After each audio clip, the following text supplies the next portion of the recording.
also answers the call of the Presidential Task Force on Inclusion and Belonging to create opportunities for all of us on campus to reflect on hard questions together in formats that model free academic expression and mutual respect, recognizing that the foundations of excellence are built on academic freedom, a diversity of perspectives, and a sense of community. Creating such opportunities for engagement is at the heart of our center's mission: to strengthen teaching and research about pressing ethical issues, to foster sound norms of civil discussion, and to share the work of our community in the public interest.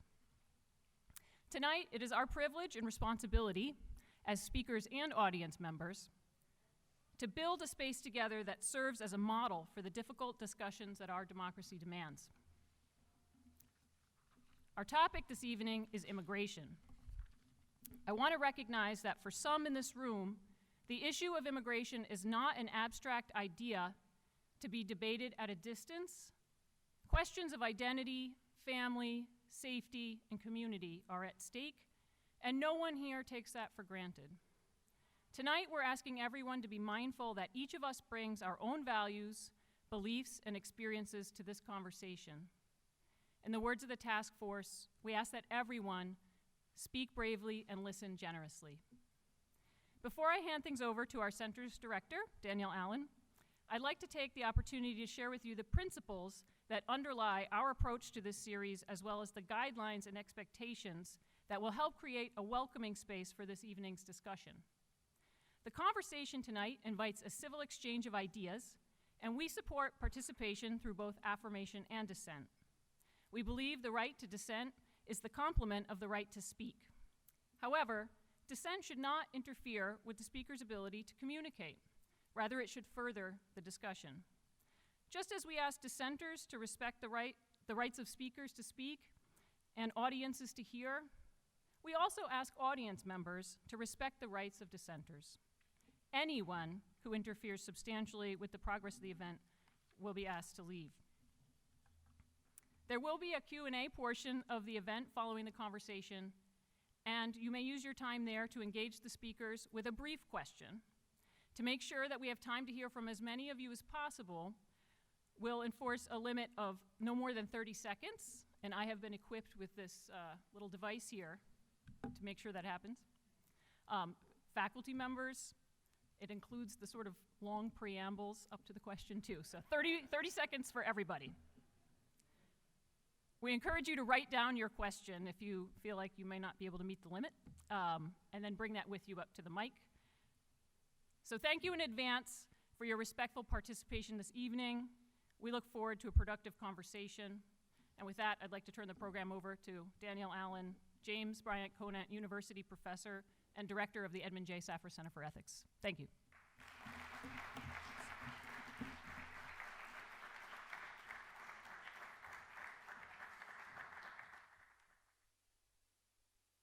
Greetings, everybody. Thank you for being here. I'm going to give everybody a chance to get comfortable and then do some introductions. But this is an exciting occasion, a conversation I have been looking forward to for months. And I have been hungrily devouring the writings of these two distinguished individuals as well, and I can commend them to you. But before I get to formal introductions, I want to say one more word about the Civil Disagreement Series. I want to share with everybody that this new effort of building conversational spaces includes not just the public event that we hold on a Thursday evening, but also on the following day, facilitated peer-to-peer conversations about the relevant area of policy or public discussion.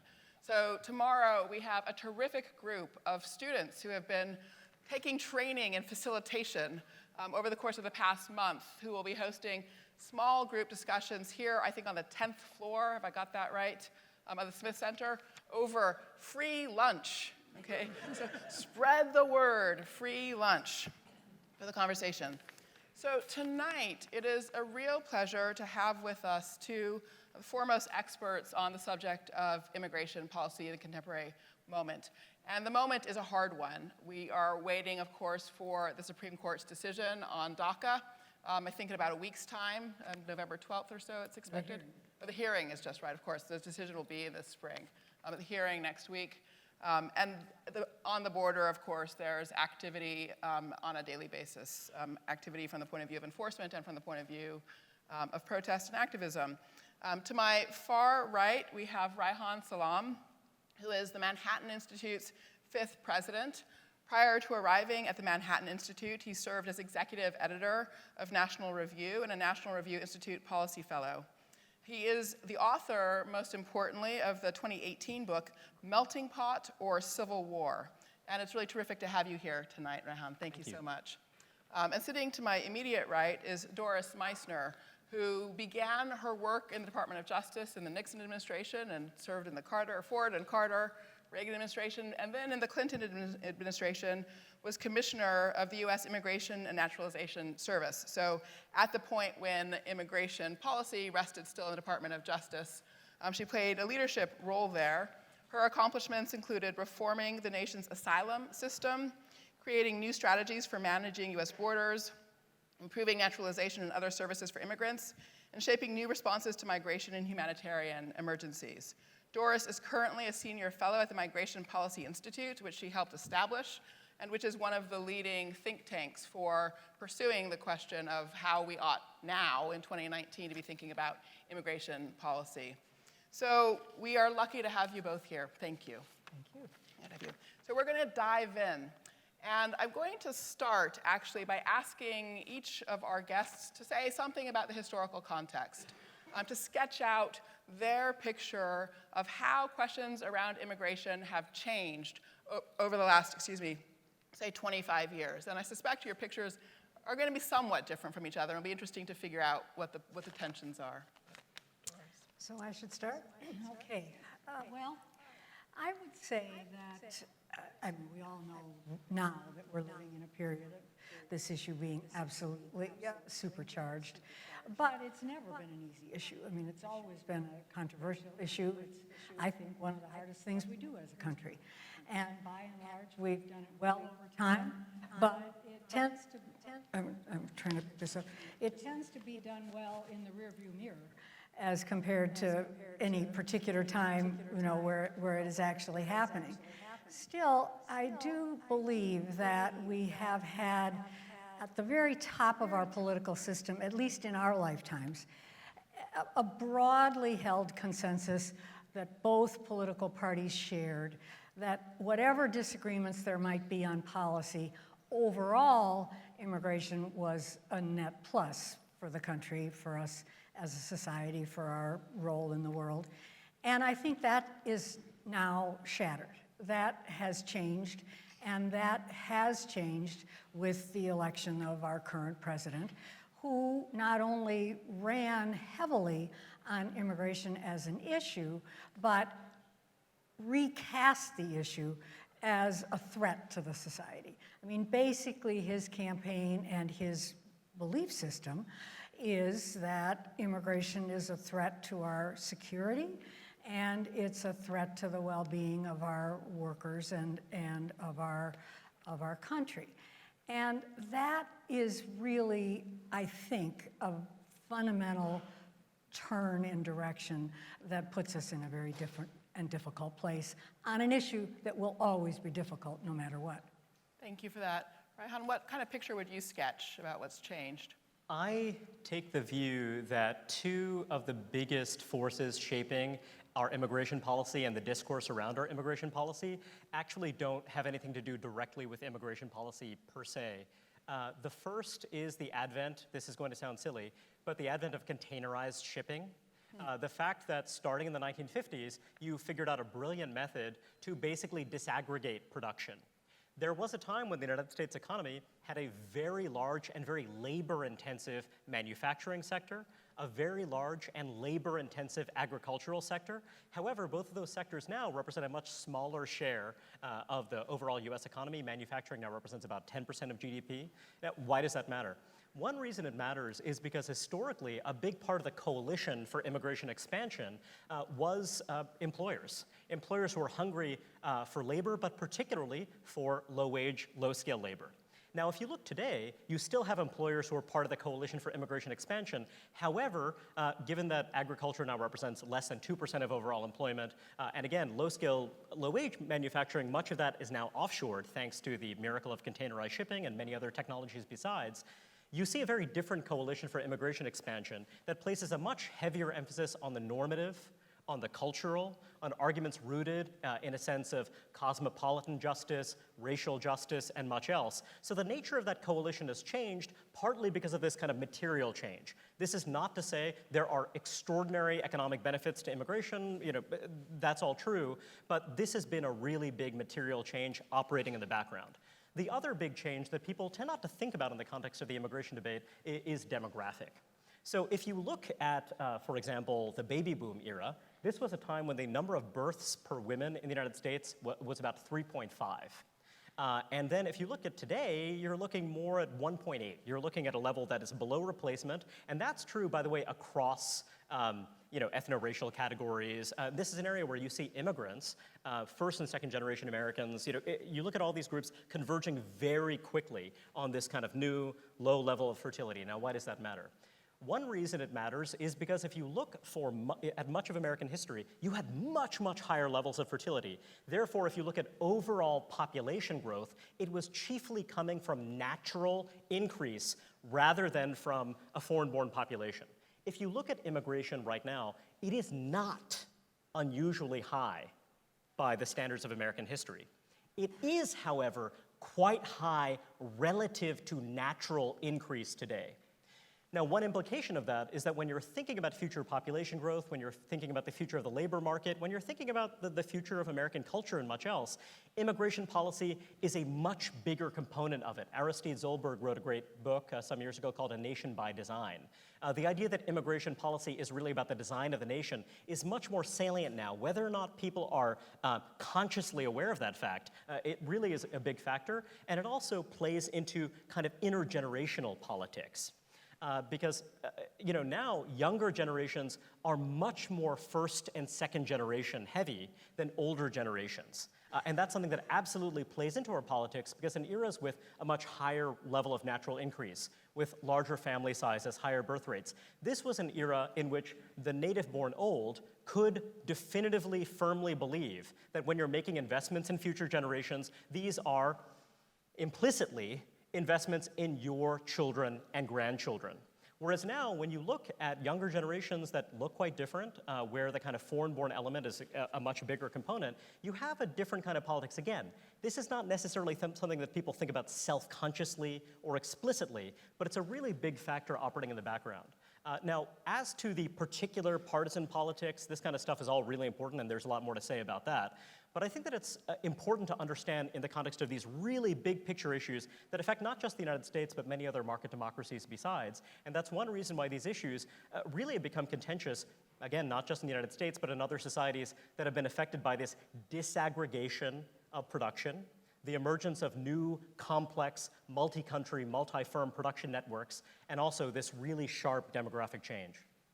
So it's interesting. I think you've both described, phenomena that one can see the same phenomenon underneath both of your descriptions. Namely, in the early or mid-90s, there was a kind of bipartisan consensus around a kind of economic picture that stabilized a policy paradigm for immigration.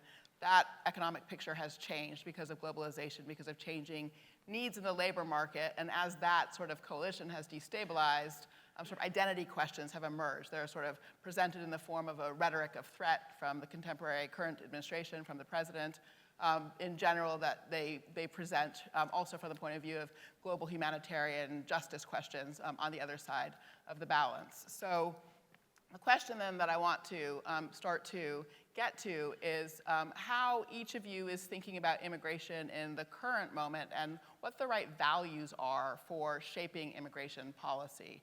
So, because what we've done by sort of sketching out this history is pulled out two issues. One, a question about the economy, a question about sort of American prosperity. You could use the vocabulary of national interest, but also a question of the global economy on the one hand. And then secondly, a question around kind of culture and identity. And so what I'd like to do is sort of try to figure out, well, what are the sort of range of values terms that we use for thinking about both of those poles, the economic pole on the one hand and the cultural pole on the other. And so let me sort of summarize what I understand the policy positions of each of you to be, and then you'll correct me because I'm sure I will get things wrong.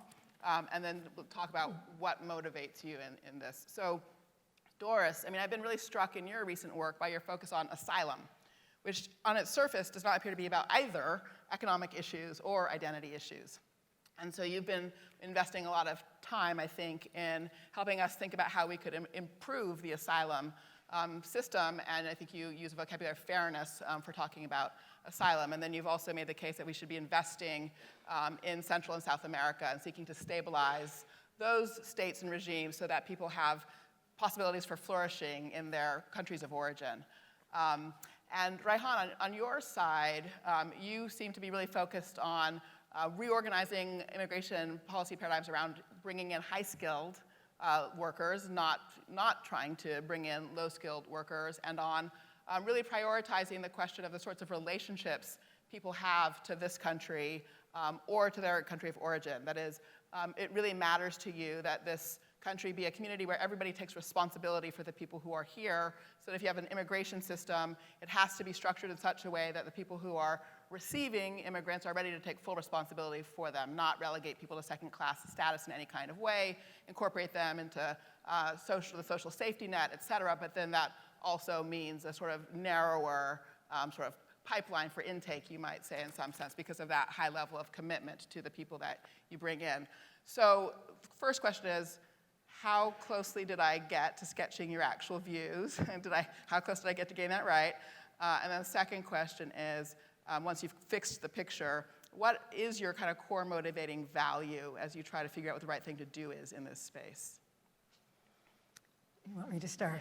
Well, so, I mean, the reason that I've been writing and spending a lot of time on the issues of asylum is because asylum is really a proxy, or it is the story of what is taking place at the southwest border in the last several years.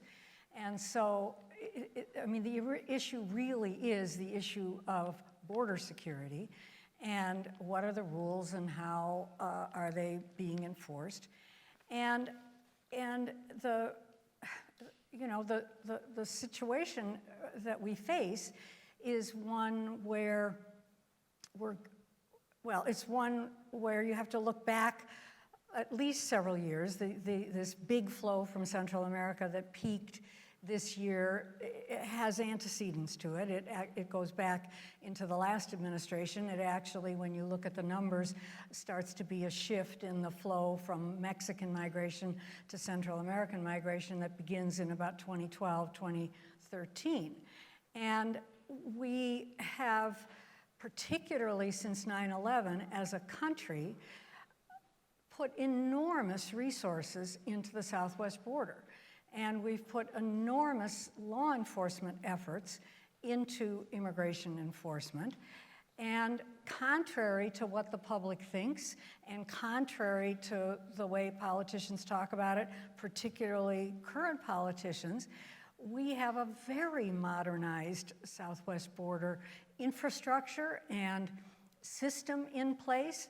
We've brought illegal immigration down by historic percentages in the last 15, 20 years. But you would never know that, really, by largely, listening to the public debate about the southwest border. The difficulty that we face is that the flow has changed fundamentally in the last 5 to 7 years. What was a border basically built for, and an enforcement infrastructure built for Mexican migration, which 90% of the illegal immigration across the southwest border up until several years ago was young Mexican males trying to avert arrest by Border Patrol agents in order to find jobs in the United States. Originally in the Southwest, in agriculture, in seasonal work, but into the 1990s throughout our economy and increasingly all over the country. And that is what the Border Patrol and what the Department of Homeland Security and what the whole set of strategies that are in place at the southwest border is designed to do. But that world changed under our feet in ways that the government and our enforcement agencies have not taken into account still.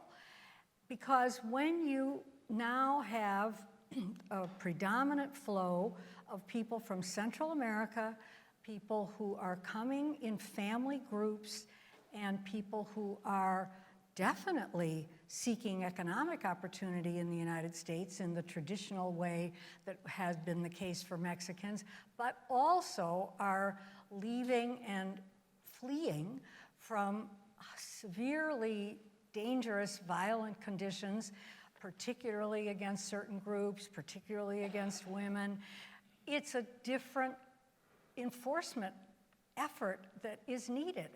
And my contention is that the enforcement effort that is needed when you have what's called a what we would call, a mixed flow, is that you have to deal with those cases, because some of those people are seeking protection through our refugee system, i.e., when they come across the border, asylum, and they have a right and we have a responsibility to hear their cases. Most of them will not succeed as refugees, but unless you hear the cases, you can't make fair, intelligent decisions.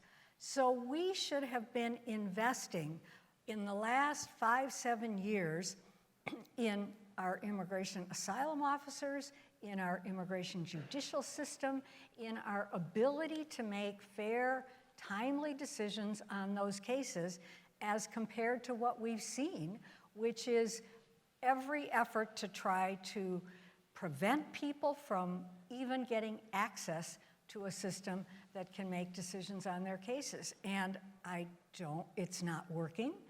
And it is also violating some of the basic, most important commitments that we have internationally and our own values that undergird our immigration system. And it's a mess. So when you talk about the international commitments, I take it you're talking about sort of a human rights frame and our responsibility to the UN's protocols around refugees and asylum and so forth. Is that what you mean? It certainly is the case that we are part of the international refugee system, and granting asylum and having an asylum system that allows people to gain access to having their cases heard, those are certainly part of those commitments, yes. But it's also part of it's U.S. law, and it is the U.S.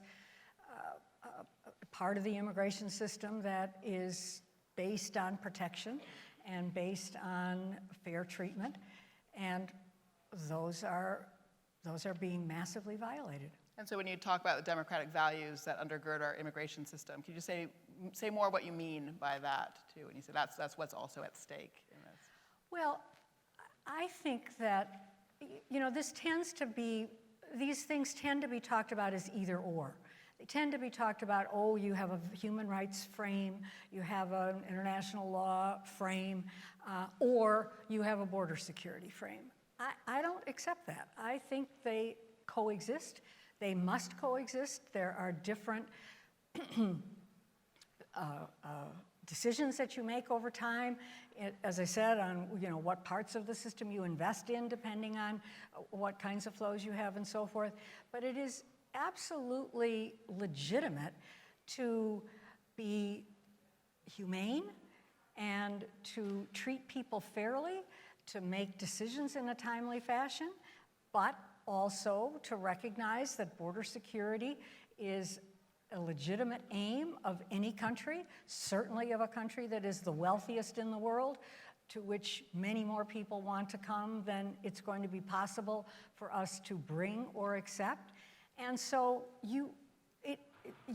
those need to be kept in balance, and one reinforces the other. They're not separate strains.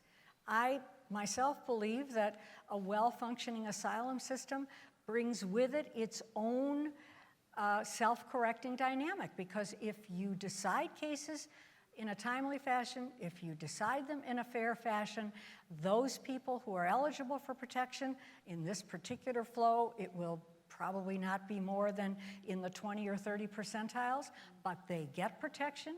Those who are ineligible are returned. That begins to create a self-fulfilling, not a self-fulfilling prophecy, it's feedback loops that actually send the appropriate signals.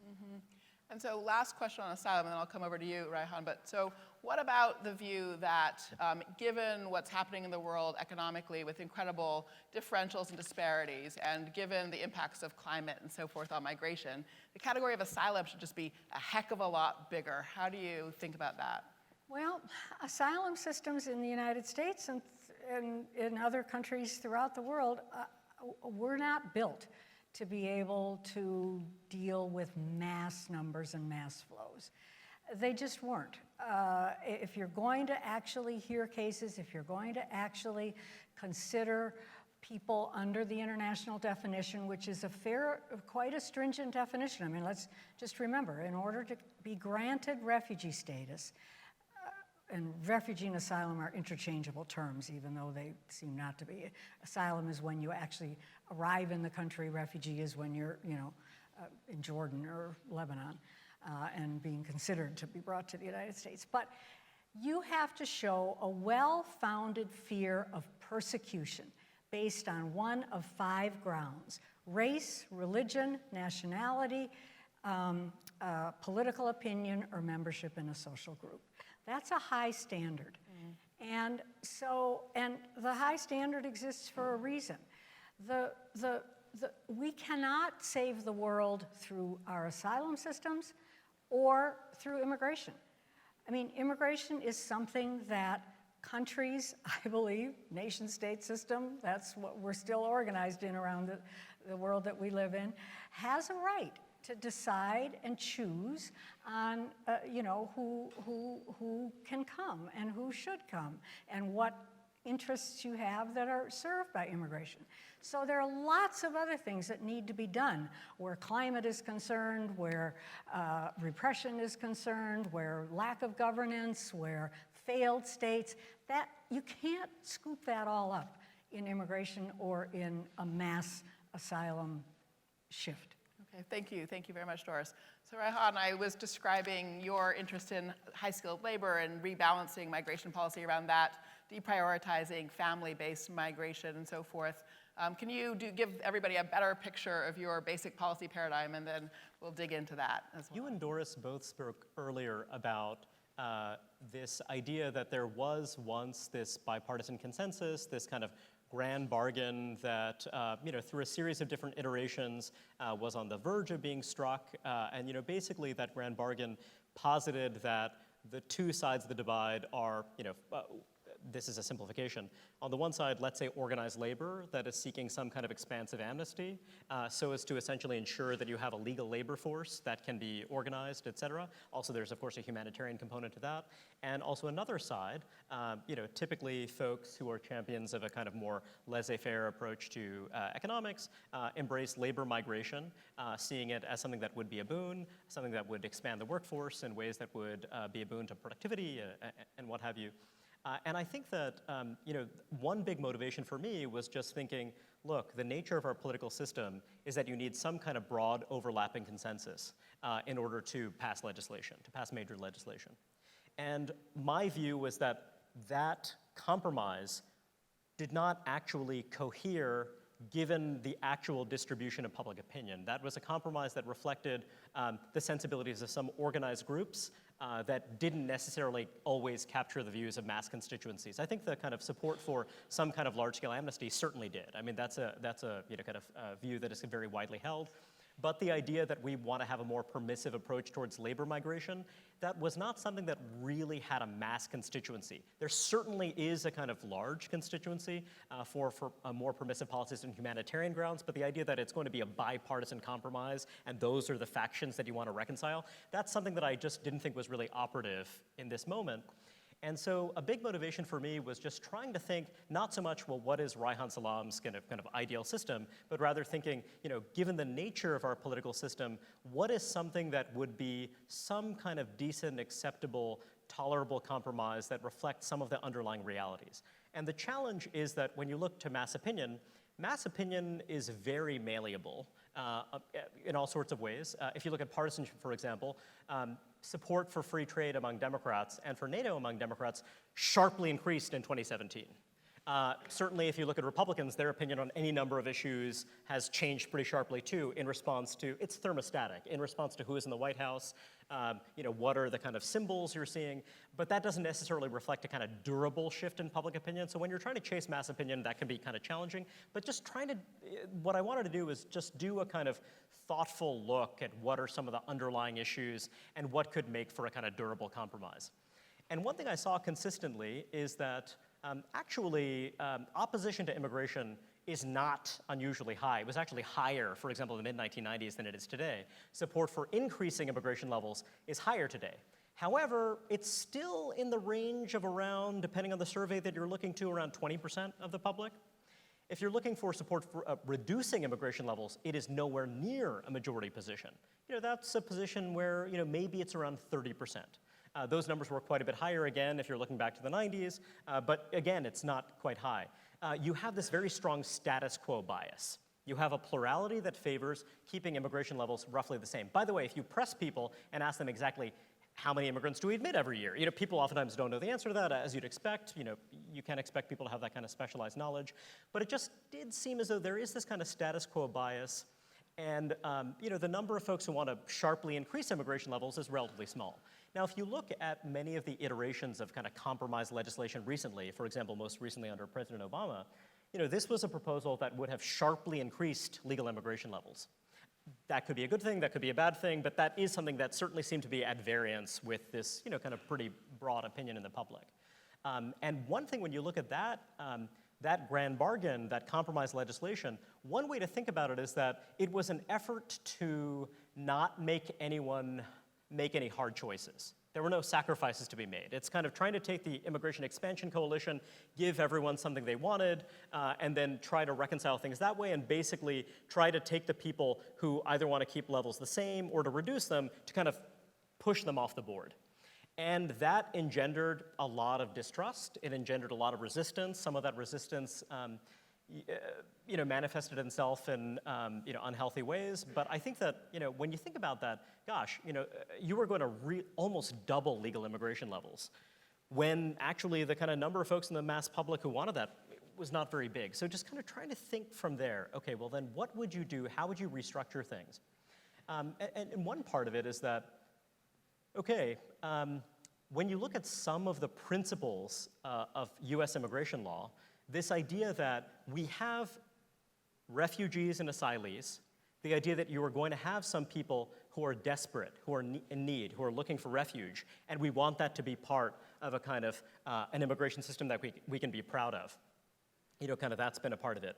But then there was an idea that, well, that's one kind of immigration, and there's another kind of immigration where we have some baseline expectation of self-sufficiency. And so my thinking was, well, how do you kind of take those ideas and try to kind of modernize them? The idea is not, in fact, to eliminate low-scale migration, but rather to think, well, insofar as we're going to have low-scale migration, it makes sense for it to be explicitly humanitarian in orientation. And we can debate about what the numbers ought to be, how to structure that humanitarian migration, but thinking that, well, that makes sense. Whereas when you're thinking about this kind of, call it mainstream migration, thinking that, well, we ought to take that idea of self-sufficiency seriously, partly to preserve the legitimacy of having an immigration system that's kind of ongoing. And so, what I wanted to do is just, well, let's kind of think, reasoning from that position, how is it that we might want to change the system? And if you look at our system right now, okay, about 2/3 of new green cards are issued to people on the basis of family ties. There are lots of different ways to slice that, by the way, because, let's say about 15% are on the basis of they're sponsored by employers, but even there, that includes the family members of the person who's the employer-sponsored immigrant. So there are a lot of subtleties to this, but let's play with that 2/3 number. Of those 2/3, a big chunk consists of people who are immediate relatives, or rather classed as immediate relatives. These are spouses, the adult parents of kind of adult US citizens, minor children, et cetera, et cetera. Then you have this group of folks who receive family preference visas. And my thought was, well, if you look at how some other countries do this, they don't treat this as binary. They don't treat this as you're either a family preference visa holder or not. They say that we will take into account having some extended family tie as something that says, hey, this means that you will be more adaptable. You will have some resource that means that you will be in a better position to thrive in American life. But you could also have other characteristics that will help you flourish in the country, and we will take those things into account. If you look at the over 4 million people who are on the wait list, who are eligible for green cards, who are waiting for green cards now, one thing that's really striking is that you cannot, as someone who is on that wait list, do other things to move yourself up the queue. For example, if you have a job offer from a US employer, if you have certain skills that will allow you to really enter the US mainstream and achieve self-sufficiency. And to me, that just didn't seem terribly coherent. So I thought you could stay roughly within the envelope of current numbers, reflecting this kind of status quo bias of American public opinion, and do things that really kind of honor what are kind of broadly held principles. Now, by the way, those kind of broadly held ideas, folks in this room might find them objectionable. But those are things that I really do think command the assent. So for example, the idea that we ought to expect people to be roughly self-sufficient or work towards self-sufficiency. And by the way, what self-sufficiency means is kind of a moving target. One of the big debates in immigration policy is around the net fiscal impact of immigration. Now, what people don't always acknowledge is that the net fiscal impact is necessarily a moving target. Senator Cory Booker, an exceptionally kind of thoughtful, caring person, believes that we ought to give a baby bond of $50,000 to every American child who grows up in a low-income household. Now, one question is whether or not that applies to every asylum seeker, right? If we have a much more expansive system, that's going to have some interesting implications. When you think about the fiscal impact of immigration, for many people, the paradigm is Social Security. When in fact, when you look at our safety net, actually, Medicare works really differently from Social Security. If you think about something like the Earned Income Tax Credit, this works very differently from Social Security. It's not a contributory program. And if you look at the politics of immigration in the market democracies around the world, what you will find is that countries that have contributory safety nets are countries where there actually hasn't been the same intense backlash against low-skill migration as countries that have non-contributory systems. That is to say, if you have a system that says that you will pay into the system for some number of years, then you will be eligible for benefits in this very strictly defined kind of way, well then it actually doesn't have the same implications for the system. Whereas if you say, as Britain did, for example, over the last 20 years under Blair Brown, we want to have kind of categorical redistribution of people because they have low incomes. This is a kind of a subtle point, but it's something that has really big implications because you have a lot of folks now who are saying the US labor market generates unacceptable outcomes. For people with certain skills, you are not seeing sufficient wages to allow people to lead decent and dignified lives. Therefore, we must have much more redistribution. And some of those people simultaneously believe we ought to change our immigration system to make it much more permissive and much more open to people with limited skills. Now, those people with skills that are not necessarily prized by US employers today, skills that are very important, by the way. These are people who are incredibly hardworking, good, decent people, but just skills that are not prized in our labor market in 2019. That's a tricky issue, right? So you're saying both of those things simultaneously. We must have a vast increase in redistribution to ensure that people have decent and dignified lives. And also we're saying we want to welcome more people who will find themselves in this potentially difficult position in the labor market. I think that there are all sorts of ways we could reconcile that. But I do believe that we must reconcile that. Now, libertarians have a pretty straightforward way of reconciling that. Their argument is that we must pare back redistribution. And that is a kind of coherent and decent and sensible thing to do from their kind of normative priors, and oftentimes from a more cosmopolitan moral sensibility. The more social democratic view, kind of at least as you see it manifest in kind of Northern Europe, is that we will be very generous to newcomers, but we will have some pretty stringent limits on the number of newcomers we accept and the terms under which we will accept them. Oftentimes the emphasis is, again, kind of we will accept people who have a really strong humanitarian claim that is kind of pretty well defined. But I guess one big motivation for me with the book was not really saying, here's where you should come down. It was more saying, let's think about this in a coherent way where we're thinking about how these different pieces fit together. And if you look at the world, countries that have a very big, open, kind of welcoming approach when it comes to welcoming labor migration typically are very, very stingy when it comes to extending social citizenship rights and civil and political rights more broadly. This is true of the Gulf states. A place like Singapore, half of the population almost consists of folks who are foreign-born. Very high proportion consists of low-skill guest workers. But also, if you become pregnant, you will be deported. Canada has a somewhat more expansive approach to guest worker programs, but they also have gender-segregated labor camps. And if you overstay a visa, you will be incarcerated for up to a year. They have very, very punitive, stringent policies on the back end. The United States is a country where the idea of incarcerating people, the idea of deporting people who become pregnant, these are ideas that I think we typically find pretty discomforting.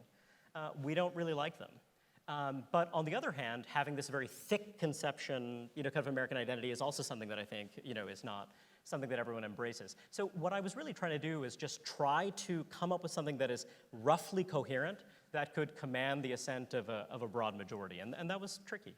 So just to try to pull out a couple of threads there, if I'm understanding you correctly, self-sufficiency is a key value for you for structuring the immigration system. It's a key value in some sense because you have a sort of social contract conception of the democracy where everybody will make their contributions and we will have shared responsibility for each other. So there is a safety net, but based on a kind of concept of contribution that comes from self-sufficiency. And I'm gonna caricature a little bit. Well, sorry, and if you're not going to be self-sufficient, we want to make a very deliberate decision that we are actually going to provide you with the support that you need, and we are going to reckon with the fact that that is not actually going to be free. Good.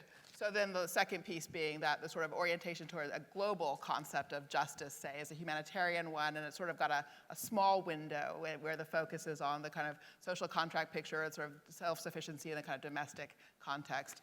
Doris, my impression is that your picture of immigration policy is more oriented towards the global human rights framework, but maybe I'm wrong in thinking that.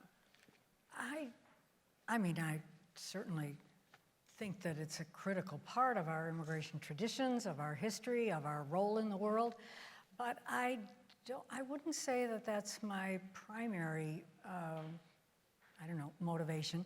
I mean, I really am basically committed to the idea that immigration is a continuing part of the American story, that it is something that contributes to our well-being, that it makes us stronger, that it is a comparative advantage to us as a society. It's one of the ways that we project our values to the rest of the world, and that's one of the things that is so shocking about what's happened recently with things like the Muslim ban, and we've cut refugee admissions to 18,000. I mean, it's not even a refugee program anymore. But I believe that the basic idea that we've had of an immigration system that has several streams, a humanitarian stream, an employment-based stream, a family stream, and some would argue today that that diversity is also an important part of what should be in our immigration system. I think that it's a question of balance, that they all serve American interests, and the different ones at different times are more important. But I do think that our immigration system is completely out of sync with changing realities on the ground, and the fact that we've been unable to deal with that politically for 20 plus years, and therefore have fundamentally, I think, lost the trust of the public in the ability of the immigration system to actually be managed. And I don't think that's a trust that should have been, that is where we're at, and that has led to people like Trump being able to be elected. I mean, you cannot be an immigration country and not have the general public support that immigration is a positive thing. And in order to have that public support, the public doesn't have to know all of the details, as Reihan says, about how many or whatever else, but there has to be a fundamental belief that someone is minding the store. And that is not the case now, and it hasn't been the case for probably 15 to 20 years. So you've both stressed this point about the really close relationship between public opinion and a legitimate and sustainable immigration policy. Come back to that in a second. But Doris, I'd love to hear you say something about where low-skilled workers fit into your picture of immigration policy. Reihan's really sort of driving quite strongly about, again, sort of in the direction of limiting sort of access for low-skilled migrants. What's your picture? Well, from all of the research that we've done and the people that we've spoken to, economists, et cetera, we have, in many ways, because of the picture that Reihan painted of the demography and of the importance of immigration as our sole source of younger workers today. I mean, the only population growth that we are having, and more explicitly, the only growth in our younger workforce, which is essential for economic growth, is coming from immigration. So it is a very critical, baked-in advantage or strategic resource for us as a nation. From everything we can tell, we need people in limited numbers, not talking about y'all come, across the skills spectrum. And I think that the difficulty that we've had is, among other things, that our immigration system is not only incredibly outdated, it is completely rigid. The numbers are written into the statute. And the most recent time that happened fundamentally was in 1990, which is several economies ago. And even if you look at some of the temporary categories where the numbers have been adjusted a little more recently, they're still in statute. And the fact that they're in statute means, among other things, that they are the result of a political negotiation, which is invalid in terms of reality on the ground from the minute it's written, because it's a political negotiation. So I believe that we need to fashion an immigration system that allows for flexibility so that the numbers can be adjusted and the kinds of immigrants that we bring can be adjusted. So that what might be low-skilled needs for the next 2 or 3 years, when suddenly there's some major new transformation in robotics that makes that particular set of occupations operate differently, we can adjust against that. And that is just not something that we do that in our refugee program. We basically have in our refugee program a number written into the statute from which each year the executive branch can recommend staying the course, increasing, decreasing. That's the best way that I can think of, given the fact that immigration is a congressional prerogative and does need, of course, to be guided by statutes. But if I could rewrite those laws, there would either be ranges in them or there would be target numbers and a mechanism for adjusting from those target numbers. And unless we do that, we're going to continue to be really in a situation where our formal immigration system continues to be disconnected from what's happening in the economy, and we know that when that is the case, the market always wins, and the laws become less and less relevant, less and less respected, don't have integrity, are not meaningful, and that is disastrous politically in terms of how we run a country that is relying on immigration. So I described Reihan's position as a sort of social contract position based on mutual responsibility and self-sufficiency and contributions, and I'm going to encapsulate your position as well, if you'll forgive me, but as one that is really prioritizing immigration as a resource from an economic point of view, connected to a set of humanitarian commitments as well. It's not exclusively economic, but that there is a sort of steering function that is about prosperity and well-being for the American people, that recognizes our capacity to bring people in and be flexible culturally in the direction of supporting our economic well-being. So I'm just wanting to call that out to sort of bring out the way in which there are sort of clear value sets that are underneath the differences in your take and position. So ready to think about low-skilled workers, high-skilled workers, with that as a kind of flexible position driven as a question of economic policy as that changes over time. So I understood it. But I want to come back to the point you both made about the importance for the legitimacy of an immigration system and the stability of the rule of law in relationship to the immigration system of the question of public opinion. And so I just have a last question for you before I open it up for Q&A from the audience. But this is really, you've both, again, sort of signaled how important it is for the American people, in some sense, to accept, I think it was your phrase, the notion that the American story is an immigration story. And to have a sort of positive understanding of the value of immigration to this society. I mean, sort of, you're in slightly different places on that, but I think you each have a positive account of the value of immigration to this country. So how would you make the case? How should we be making the case to the American people to reverse, say, some of the rhetorical effects of the last 5 years or so that we've all been experiencing, if we wanted to think about how to rebuild a public conception that immigration was something that was good for the country and could be managed in legitimate ways? I wish I had the answer to that, because that is the big question. And you can see just in this, as our presidential election nears, and as candidates and others are trying to figure out where they're going to be on this issue, it is nobody has figured out exactly how to capsulize that. I mean, I think that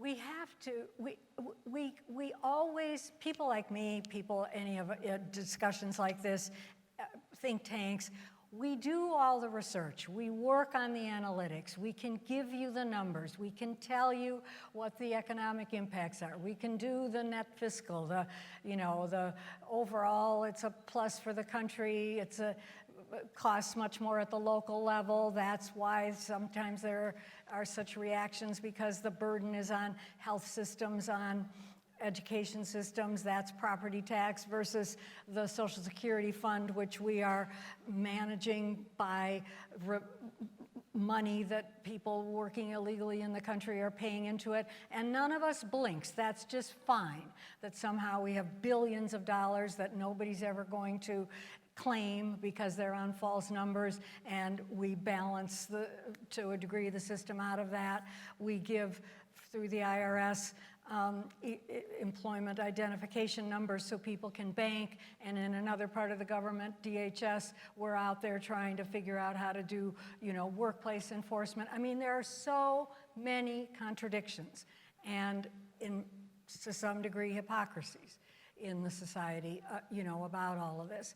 But whatever you do, in my experience, and I've been at this a long time and I've done a lot of traveling around the country talking to lots of different audiences, you can make the case on demography, you can make the case on the economy, you can make the case even on protection and humanitarian and human rights issues, but ultimately people don't change their views or really find themselves very much moved by those arguments, except to reinforce what they came in with. It is ultimately, and I think you touched on this a bit at the beginning, Reihan, it is an issue of identity. It is an issue of culture.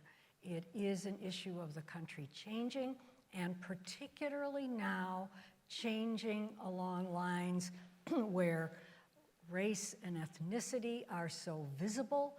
It's certainly the case that at the turn of the last century, the other peak immigration period, Southern and Eastern Europeans were viewed somewhat differently from Northern Europeans and people from the British Isles, but it was not as distinct as it is today.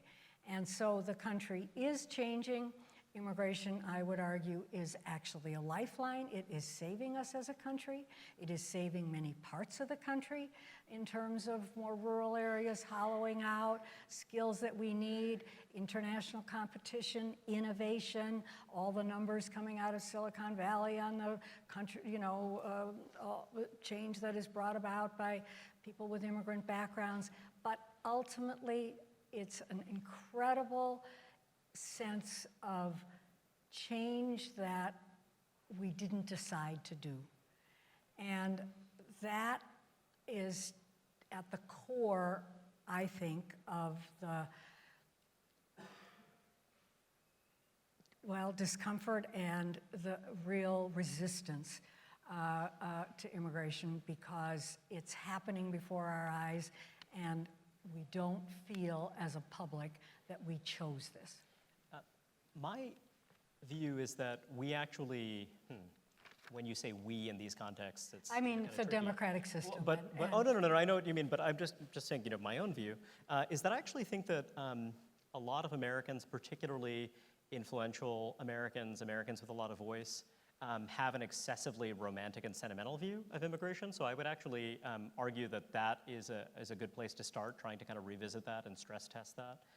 What do you mean? Can you say What I more mean by about that is that I think that particularly now, and this is partly a kind of response to the larger political climate, I think that there's a tendency to see migrants as saintly. People look back to their parent or grandparent or great-grandparent, and there's a very kind of emotional response to it, and I understand where that comes from. But I also think that it's really important to think of migrants and potential migrants just as people who are making, kind of serious calculations based on the kind of challenges and opportunities before them. I think back to 2015 in Europe, you had this huge kind of cascade of migration, and certainly some of those folks were forced migrants coming from Syria and Iraq, but many others were coming from the Maghreb, Bangladesh, Pakistan, places that are very poor, places where there are really serious challenges. But then why 2015? Why not another time? Part of it was the context in the receiving countries had changed. And people who are smart, thoughtful, canny people were learning through their networks because they had very strong incentives to learn through their networks about how those things had changed.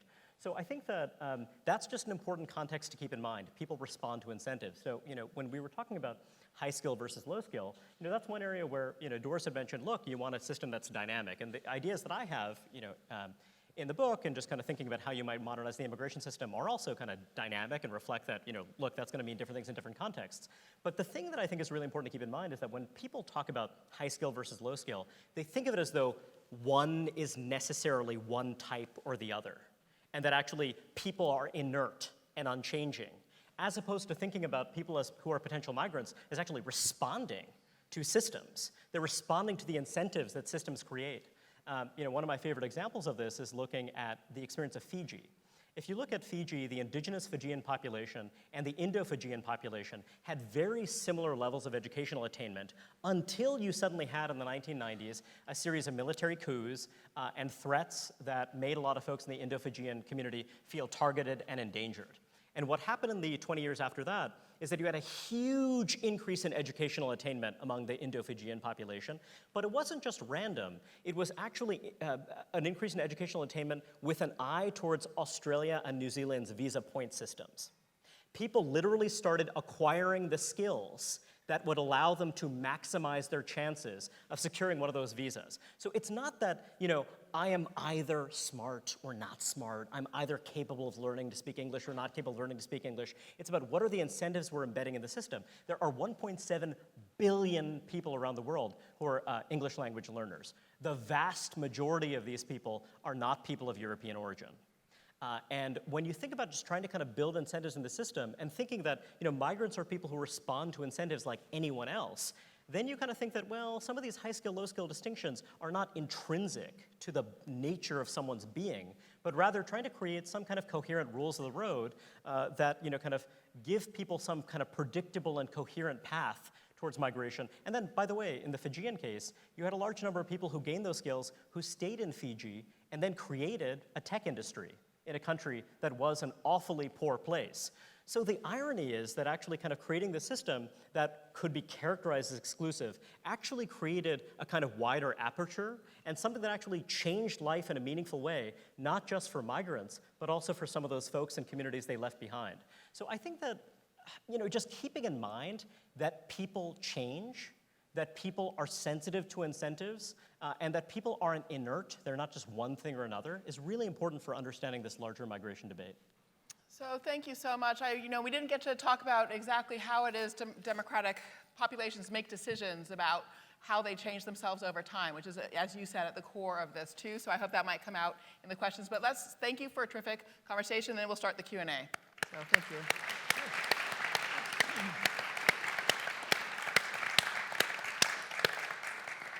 So we've got a couple of mics available here, and we'd ask that people come out, if you don't mind, to the aisle and queue up by the mics, if you can. So we've got one here and one over here. All right, and we have 30 seconds. 30-second rule. Exactly, yeah. Can amnesty be justified? Is it ethical to reward somebody for cutting in line? When they passed Simpson-Mazola, everybody said that would solve the problem because these people would be legalized, and then we'll reinforce the borders, and we won't have that problem anymore. But more just kept coming. So how can you really justify to people that are legally applying, or to United States citizens who have to obey the law, that these people are going to be rewarded for willfully breaking the law? Well, first, it is really interesting to see opinion on the idea of an amnesty, the idea of a kind of large-scale legalization program. What you'll find is that there is a good-sized constituency that opposes such a legalization program on categorical grounds for some of the reasons you described. The sense that this is rewarding lawbreakers and will basically create another round of people who will kind of wait for the next amnesty. I guess my own view is that taking the stance that we will never have another large-scale legalization program and kind of doing that over a really long time has actually created this really kind of weird and difficult political situation in which you have basically executive power. You've made it incredibly important, kind of who happens to be in the White House. It's hugely important regarding whether or not you're going to have deferred action. You've also seen this dynamic emerge where different jurisdictions, different counties, different cities will have markedly different immigration enforcement policies. And I take the view that David Martin, someone who is a colleague of Doris's in the past, takes, which is that actually when you're thinking about the incentives you create, what matters much more is what happens to kind of recent overstayers, recent border crossers, as opposed to people who kind of, let's say have been residing in the country for 10 plus years. And when you look at the unauthorized population, a large majority of that population today consists of people who've been in the country for a very, very long time. So I do think that there's a somewhat different dynamic there, number one. And number two, there's another kind of unfairness as experienced by folks, particularly folks who are unauthorized, that we typically don't kind of talk about in this conversation. So there's a good number of folks who are at one time or another unauthorized who are able to regularize their status. But there are these kind of inequalities that we don't actually often talk about. So for example, if you entered the United States without inspection, because you entered as a border crosser, you are treated very differently than if you enter the country as a visa overstayer. I happen to know a number of people who are people who enter the country as border crossers, as unauthorized border crossers, who are now married to U.S. citizens and in lots of other ways, kind of basically have characteristics that would under other circumstances allow them to naturalize, but who can't because they entered without inspection. And one person in particular I have in mind, he's someone who grew up in a town in eastern LA County, and of his 10 closest friends, 9 of them were people who were also unauthorized, yet who had their status regularized in one way or another. So for him, this is experienced as this very kind of confusing and almost kind of random injustice. So I think that, I actually am very sympathetic to that position that, look, you don't want to reward lawbreaking. But also when you think about, kind of how this actually operates on the ground, there are already so many differences in how people are treated. And also when you look at the fact that this population now is a population that, at this point is pretty rooted, where there's a large number of people who have citizen children and other, kind of really deep ties, I think it's something where you really want to kind of differentiate and kind of think about how do you have something that is going to be seen as legitimate. Doris, do you want to add anything there?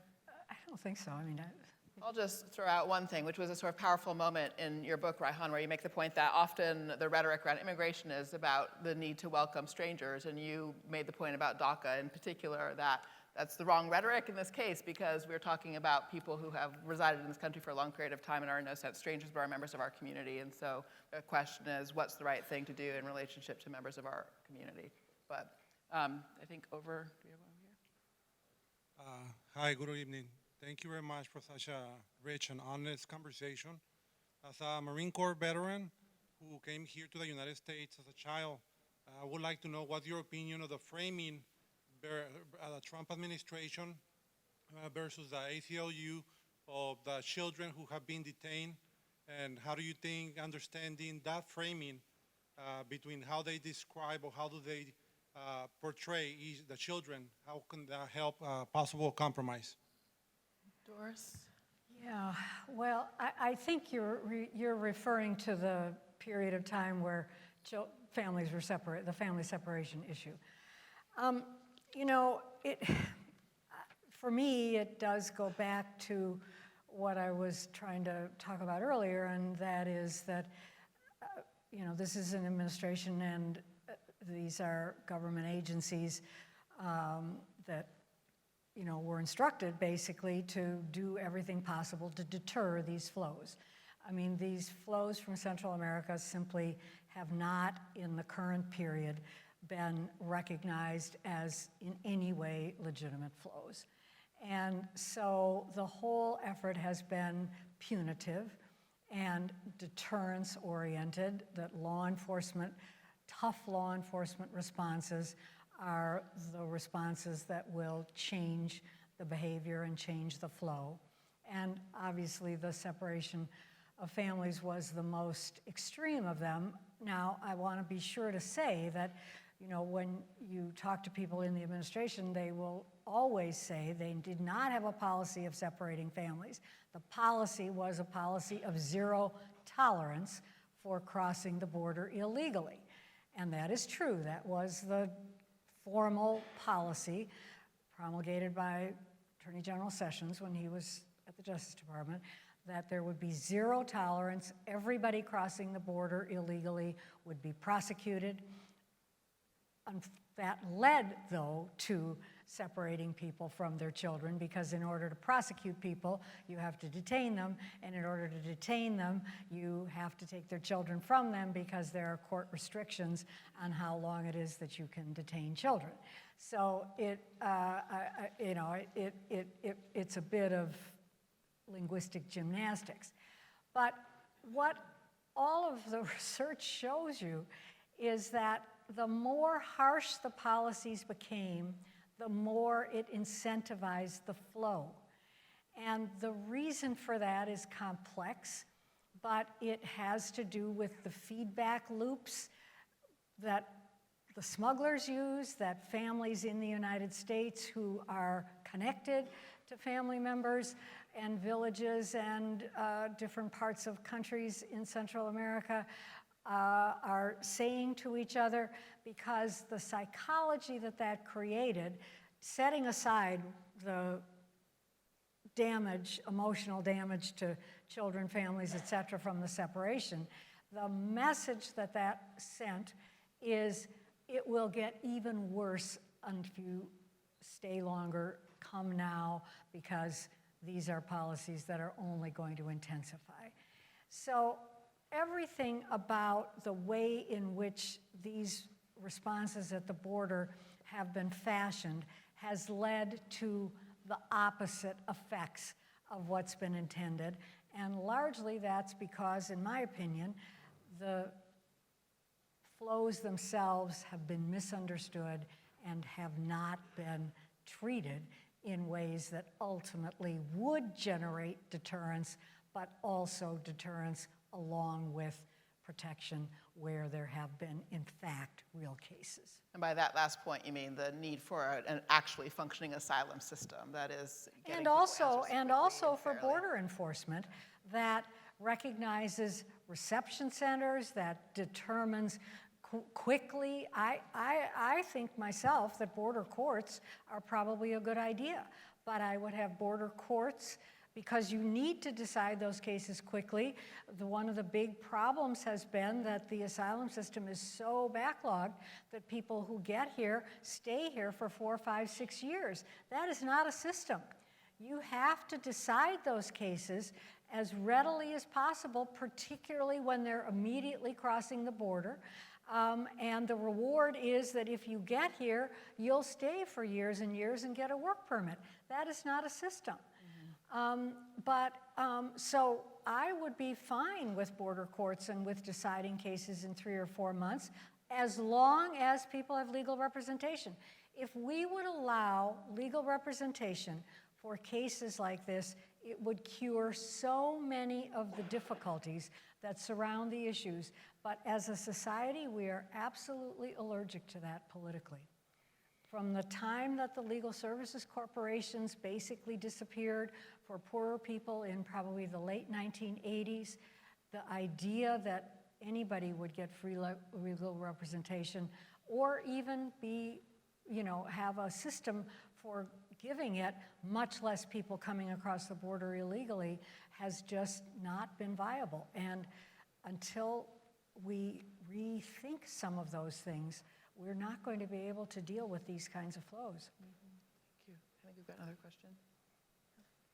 Hi, thanks to both speakers. As Professor Allen mentioned at the end of this session, what do both speakers have in mind in terms of mechanisms to allow for the dynamic adaptation of our system as time progresses?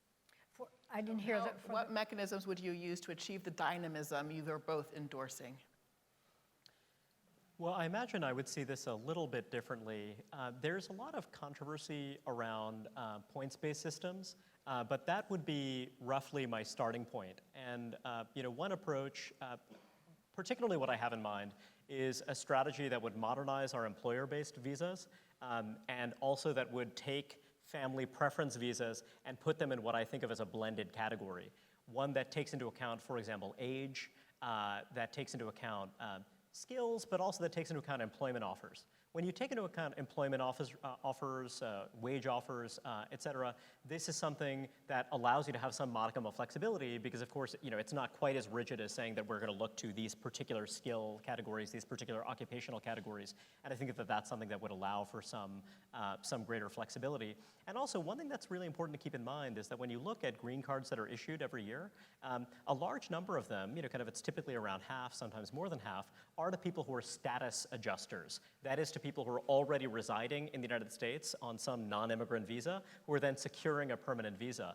And it's this funny thing where you call those non-immigrant visas, but one way to think about that is that this is a kind of different approach where it is a kind of ex post evaluation of whether or not someone is a good fit for a permanent status.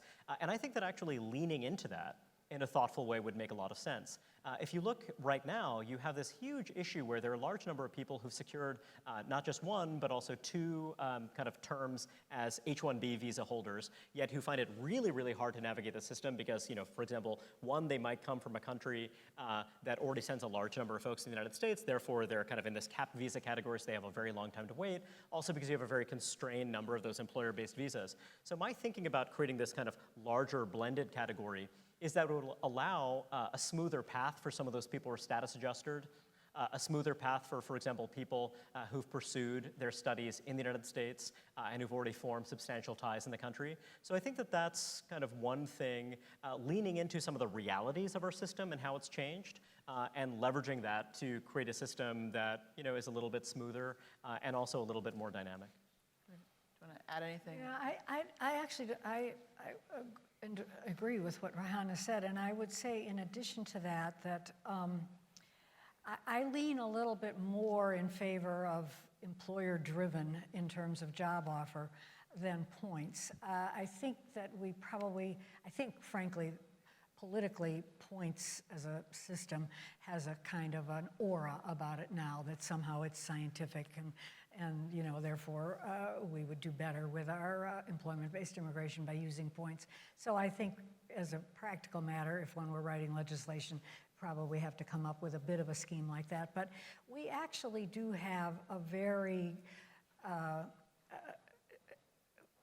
we do have a system where if employers have a need, and if there are better ways of making that less bureaucratic, recognizing level playing field in terms of always wanting to not disadvantage American-born workers, we could get there, and I would do it in the way that I talked about earlier. I mean, writing into the statute ranges or target numbers from which one could vary, and having a system that really revisited those allocations on an annual or a biannual basis. And I would rebalance family, immigration, and employment-based. I mean, we need, in my view, more of a half and half kind of an allocation of family-based and employment-based. I'd kick myself if I didn't mention this one thing that I think is something that is under-discussed. When you're looking at how we've seen offshoring transform the landscape for the kind of manufacturing of goods, I really do believe, and this is an idea that Richard Baldwin has talked about at some length, that you may well see something along similar lines happen in services. You've seen it happen in some small-scale ways, but this idea that, and people have talked about this before, it hasn't quite manifested itself, but I really do think that you have communications tools, you have technological tools that really do facilitate long-distance collaboration, and that will facilitate long-distance collaboration for jobs that we don't typically think of it facilitating long-distance collaboration for. So people talk a lot about artificial intelligence, but the idea that remote intelligence might matter more, I think is going to be a really significant development in terms of opening up economic opportunity for workers around the world, but also in terms of offering real challenges to domestic workers who have worked in the non-tradable sectors that are going to become more tradable. I think one can overstate the extent to which this is going to change the discourse around immigration and much else. But I really do think that when we talk about dynamism, when we talk about technological change, this is going to be something that a lot of folks are going to respond to. You're going to see a lot more business models that take advantage of the prospect of remote work. I know a lot of folks who are running small businesses where they're using programmers in Belarus, for example, to kind of help them do their work well. And I think we might also see that in kind of what have classically been lower scale professions more and more. And that's something for us to all think about. So what I'm going to do as we come to conclusion here is just invite the last 3 questions. So we'll just listen to them all, then you can each have a final word in whichever direction makes sense. This is actually very much in line with what you just talked about, but I have a question for Doris Meissner. You mentioned earlier on the need to replenish the population at all levels of the income spectrum because of declining birth rates. And I wanted to ask how you reconcile that with the differing effects of technology on different sectors of the economy.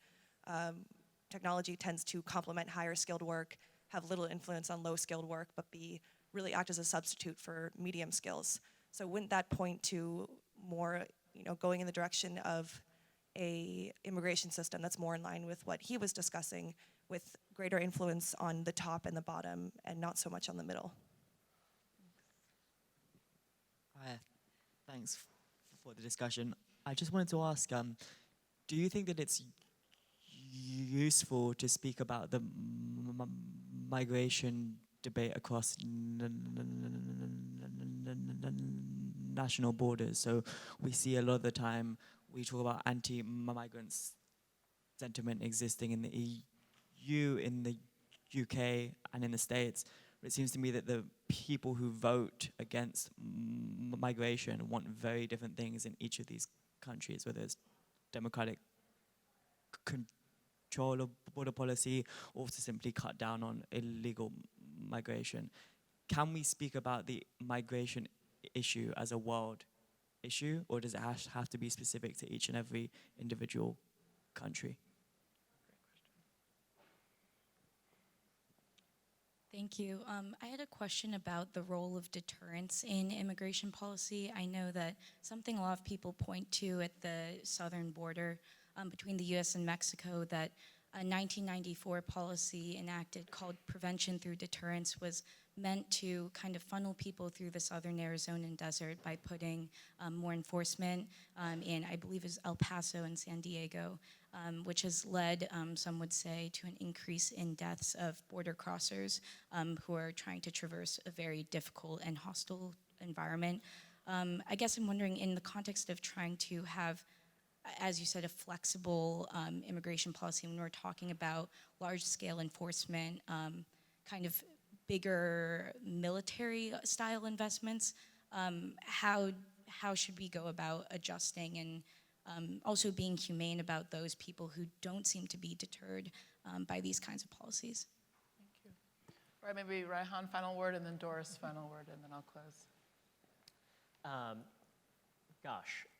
Many interesting issues were just raised. With regard to the question of deterrence, this is going to sound like a cop-out, but one thing I really do believe is that when you're looking at the changing demographic structure of the US, it also pertains to countries to our south in Latin America. Central America is a place that is, kind of at least, let's say, 10, 15 years behind Mexico in terms of its demographic transition. But Mexico is now a country that is actually aging more rapidly than the United States. And if you're looking at Central America, though it is a different age structure, this is something where actually the migrant flows that we're seeing now are really smaller than even what you saw during the kind of 1990s and 2000s. So these issues are important, but I think when you're thinking long-term and the future of the immigration system, what you're looking at is basically South Asia and Sub-Saharan Africa that are going to become really, really big sources, and that is not kind of overland migration. Some of it is, by the way. You actually see some increase in people who, what some in the Bangladeshi community where I'm from in New York refer to as the Peruvian visa, in which, kind of people wind up traveling overland. But I really do think that that set of issues is going to look pretty different, and also as Mexico becomes a more affluent country, you've already seen some change.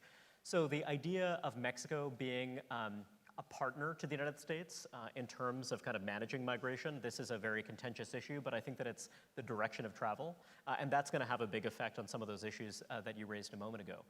With regard to thinking about migration in comparative perspective, how we ought to look at it, I certainly think that you always want to look at the institutional context of different countries. I think that's really, really, really important, but I also do think that there are some common issues, and there are some ways in which you'll see similar institutions in different societies that kind of wind up playing out in different ways, partly because the different cultural sensibilities, different values and what have you are always in play. So I actually do find it useful to talk about kind of migration in comparative context for that reason, but you definitely always want to talk about it in specific institutional contexts too.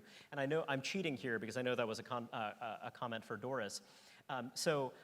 That's certainly this idea that you have a changing labor market, technology is changing the labor market in big ways, was a big, big motivation for me in kind of thinking about our immigration policies, how we might reform them, how we might change them. I will say, however, that one way to think about technological change is that it's embedded in a political economy. So for example, if you look at the political economy of Scandinavia, one big challenge for them was that they both, for a time, were welcoming large numbers of humanitarian migrants, but it was challenging because they had a pretty kind of high-skilled workforce and also a pretty rigid labor market, and that was a kind of social choice they had made that then manifested itself in business models that really capitalized on that. Whereas in another country, you might have more low-skill labor, you might have more casual labor, you might have a less rigid labor market, and so business models capitalize on that too. If you look at the construction sector in the United States, for example, it's actually less productive, according to some metrics, than it was 40 years ago. Whereas if you look at kind of Japan, parts of Northern Europe, they've been much more likely to embrace modular construction and what have you. So one way to think about this is that technology is responsive to the kind of labor you have at your disposal. And if you look at countries that have a dearth of high-skilled labor, you will see technology that tries to basically economize on high-skilled labor. You know what I mean? So I think that these things kind of move in different directions. My own view is that the idea of what some call a more high-road economy that is aiming to be a more productive economy, an economy where we have a higher average skill level, to me is more attractive. But I think that it's one of those things where the economy is always going to be dynamic and business models are always going to be dynamic. So that's a little bit how I think of it. You kind of make social, normative choices about the kind of political economy you want to have, and then the kind of immigration decisions, I think, ought to be kind of downstream from that. Yeah, I would really endorse that. I mean, the worst thing that we could do is to just assume and view this as static and say, okay, right now there's this much need for construction, there's this much need for welders, there's this much need for home health care workers, and just plug in immigrants for that. And lots of people think that way, and lots of people, the organized business interests and various interests surrounding these issues politically do tend to think that way. To me, the idea of dynamic and the idea of adjusting is exactly to be able to, among other things, avoid that. Because there will be so many changes, there are so many changes, and we can't predict them. There are going to be some things, as Reihan describes, that will be outsourced, properly so, but there are also some things that require people, no matter what. But we don't know all of them, and tight labor markets are good for people that are already in the country. I mean, there are all kinds of adaptations that are taking place now as a result of significantly reduced illegal immigration and the outdatedness of our immigration laws that make it be not possible to bring people to the country that are actually constructive. You can see it most in agriculture. In agriculture, an awful lot of agriculture has shifted now because of the real dearth of seasonal workers anymore coming from Mexico. And one can sketch out all kinds of, much better picking methods. Strawberries that were grown in California are now being grown in northern Mexico. That's creating labor demands in Mexico that are positive for it as an economy, et cetera. So immigration has to be thought of not as a separate, I agree, it's got to be thought of as part of an overall strategic resource for the country in terms of how we go forward. So in conclusion, I have to say that we have slipped back into the easier territory of thinking about immigration as an economic question. All right. And we have slipped away from thinking about the hard challenges around identity. I just wanted to note that. So we know what the difficult shape of the conversation is and what the easier thing is to talk about. But this has been incredibly rich and helpful and terrific questions. So thank you for all of those. To remind everybody, the conversation continues tomorrow for undergraduates over free lunch. Repeat that one again.